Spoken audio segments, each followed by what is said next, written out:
Hey there ladies and gents, and welcome back to episode 3 of the Perfect Ultimate Iron Man Skiller series.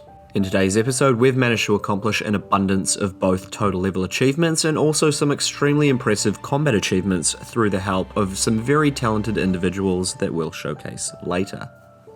Though starting us off today is the Hunter grind, as we're going to need to get 65 in order to catch Magpie Implings for the chance of receiving 3 noted recoils at the drop rate of 1 in 21.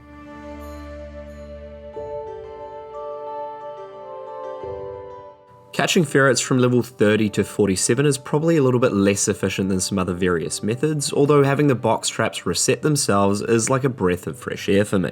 Both that plus changing the left click option to release makes this method practically AFK, which again is right up my alley. Orange Sallies weren't actually too bad. This only ended up taking me around 2 hours towards 57, although the constant resupplying of water skins was a bit of a nightmare. In following the 59 Hunter, I then stuck it out at Red Sallies for the next few hours, where I didn't actually expect Hunter to be not so bad. The only issue I actually ran into was after the Forestry beta update, where it completely broke red clicks and I couldn't even pick up my ropes and nets, which was slightly infuriating, but we expect nothing less.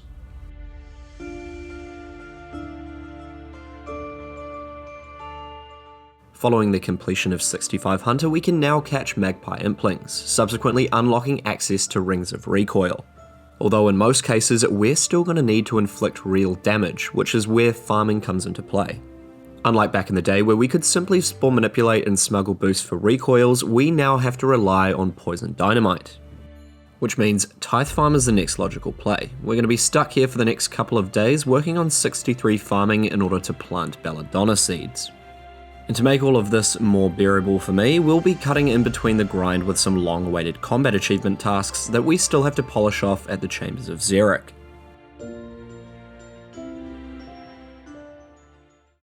Fortunately for us, we have the help from the lads over at D&G Boosting, a Jagex compliant boosting service that offers a variety of different content. So if you're like me and would rather knock these goals out affordably and quickly, I'll leave the link to their Discord in the description. And keeping this short and sharp, I'd also like to give a quick shout out to Hootie for his amazing cinematic work, which I think we can all agree on. Firstly, we have a quick master task that I had forgotten to do in the previous episode, which is Perfect Ulm. This task requires a user to kill Ulm without taking damage from his Crystal Burst, Teleport, Firewall, Healing Pool, Crystal Bombs, and the Prayer Orbs. Fortunately for us, we simply don't need to enter at all. However, the absolute gamer you see up on screen utilizes a bunch of various techniques to evade the previously mentioned special attacks. Our friend Shark over here managed to finish this task not only on his first attempt, but he also did this with a broken arm, so big respect to this man.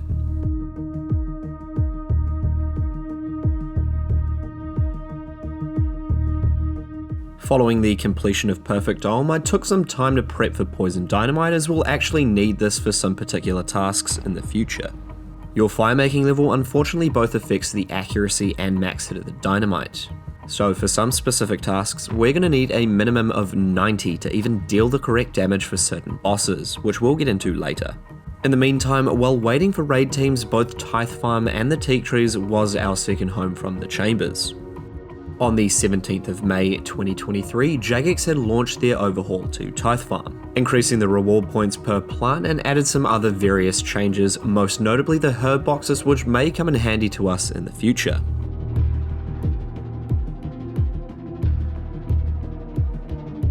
Heading back over to the Chambers, we've scouted ourselves a VTV for a 5-man regular Grandmaster speed task, which we have to manage under 12 minutes and 30 seconds to achieve the time. This may be reasonably easy for a 5-man, but a 4-man is just a little bit more complicated, as the DPS just isn't anywhere near the same. A VTV is the raid comprised of the quickest rooms available within the Chambers of Xeric, having only 3 combat and 2 puzzle rooms. These usually take quite a significant amount of time to scout for and can be lost instantly in the case that the D Warhammer spec misses on Tecton.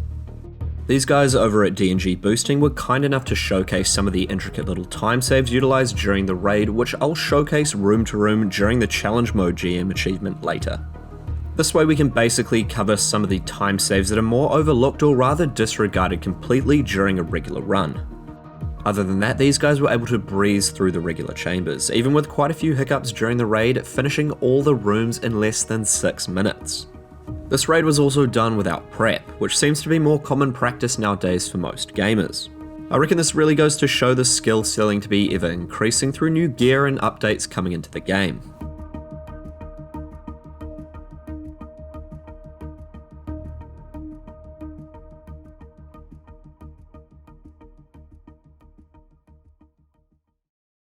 Following the completion of both regular master and grandmaster speed times, we went straight back into knockout the challenge mode speed times. Fortunately, during Tecton this time, we can reset a lot easier, being that CMs run in the same chronological order each and every time, starting with Tecton. The resets to hit both hammers and the BGS is definitely worth it during a CM, as with doing so you can secure a 0 down, thus saving quite a significant amount of time.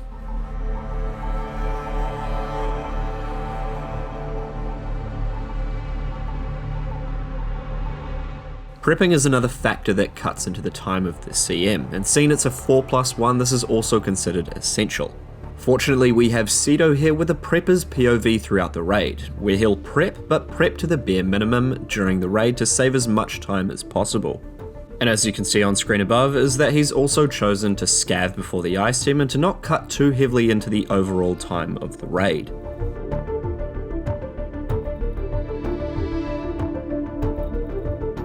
They also use some well-timed movement to creep their characters further towards the next room while not losing any ticks, saving a few extra seconds throughout the different levels. These uses of small yet significant time save mechanics all mesh together perfectly throughout the raid, and also one of the few things I truly appreciate through watching this from start to finish. One of these particular mechanics that intrigued me the most was forcing a death towards the end of vanguards to spawn closer to the farming patch. This is so the prepper can start working on the supplies needed for Olm while not hindering his teammates too much from the calculated death, all while restoring his stats as well. While Cedo's working on the supplies, the rest of the team are sitting comfortable at Guardians, till they all link back up at Vasa for another impressive 1 down. As you can see on screen, they all utilise both their Prevenge and ZCB specs to bring Vasa down below 50% before even the first crystal.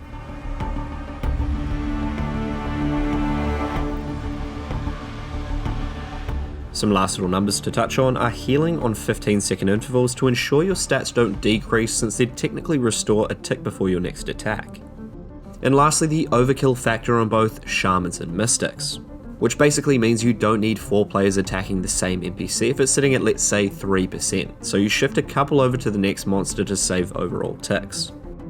Other than that, the rest should be self-explanatory, so we'll let the boys handle the rest.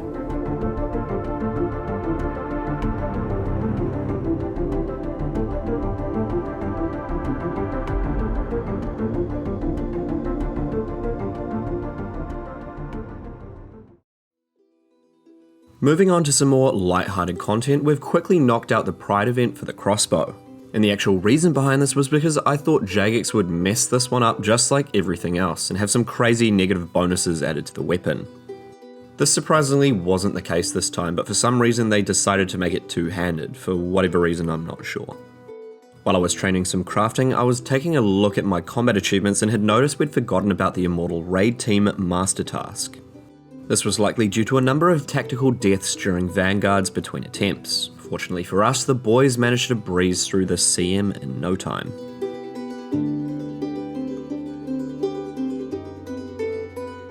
I'm actually not too sure why I didn't get this earlier, but with the increased points granted from Tithe Farm, I could have gotten this advanced watering can so long ago, and it would have made this so much easier. Nevertheless, we have it now, but we also have 63 farming, granting us the ability to plant belladonna seeds and freeing me from actually skilling. For now. We also have over 600 reward points, and the only other thing we really need right now is the auto weed, and the rest we'll leave for both the seed box and the herb sack later on in the future. Now that we can take on Puro for both recoils and belladonna seeds, I wanted to quickly set the strength XPeter off, which was a recent update for quality of life of different builds. And it seems to me like they've come back and set it off as the default just in case any account like mine would happen to forget and gain unwanted XP, so good on you for that one, Jagex. To my dismay, we've now got to work towards 750 total, seeing we actually have all the minimum requirements for poison dynamite and money for a cannon. And to be honest, this is what I've been dreading the most. What you can see on screen is a mixed shot between Iron Men and regular accounts, where we can keep the cost of the arrowheads as cheap as possible, while working towards some further total levels. From here on out, we'll be working towards some particular skills and quests that both clean up our inventory as much as possible, but also gets us to 750 total as quick as possible. Runecrafting is one of these untapped skills, seeing that nowadays with the Guardians of the Rift, the skill's pretty much like Runespan from pre-EOC. In other words, super easy. I also thought that I'd throw in a cool little diary skip along the way so we don't have to go for the Water Talisman to make water runes for the Lumbridge Easy Diary. This can be done through the free skip into the Abyss while doing the Temple of the Eye quest. And once we've finished the steps to progress through the quest, we can simply just go through the water altar for the step completion.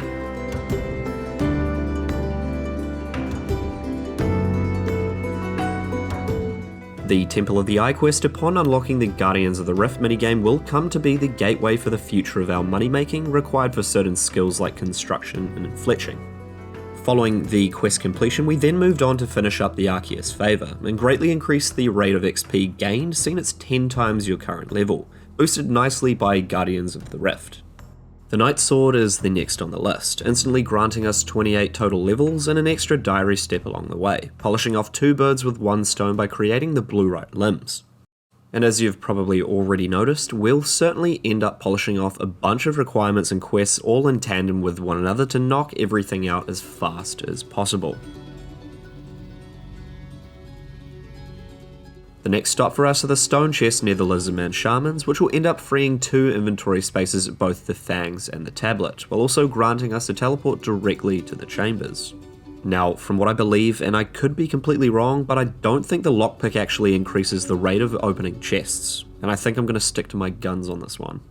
We also got pretty unlucky here on the drop rate of the Xeric's Talisman, getting quite a few thieving levels, but also gained a bit of crafting along the way as well, also adding to our total level.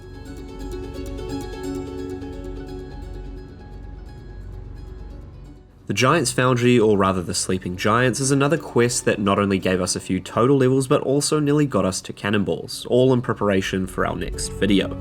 The quest also unlocks a decent budget smithing method, which we'll probably need, seeing our build is pretty flimsy to say the least.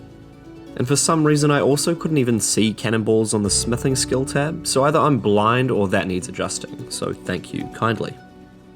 And now, following a few little quests and a bit of extra crafting, we've now managed to reach 750 total, finally unlocking both the looting bag and last man standing. Or rather, so I thought, until I realised I didn't even have 30 quest points, which we'll definitely have to go and knock out really quickly.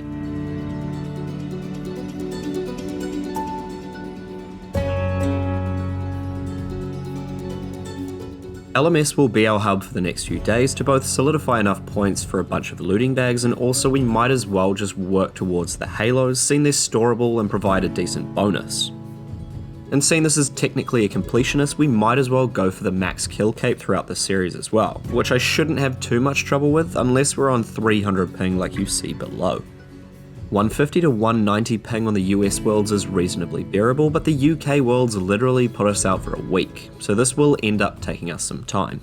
Though, fortunately for us, we have some big things coming in the next episode. The team over at D&G Boosting and myself have come up with a few methods to knock out some of the intricate combat achievements through the use of poison dynamite that we'll be working on in the future. Following some recent drama, I've also decided to take on the mantle of a RuneScape Reels channel, posting daily highlights within the community. These will be short and sharp clips with both the credit to the creators while also being nice and consumable without rambling on about complete nonsense. So if you'd like to support the growth and development of that channel, I'll also leave the link up on screen and in the description. So let's try and get the Reels channel to at least over 1k subscribers so I can actually link a proper URL to showcase the creators' social media tags. I believe this is due to the recent creation of the channel, but this will soon be well behind us. Other than that, I hope you all enjoyed today's video and are looking forward to the rest, because the scales are only going straight up from here. And with all that said, don't forget to subscribe and have a lovely day.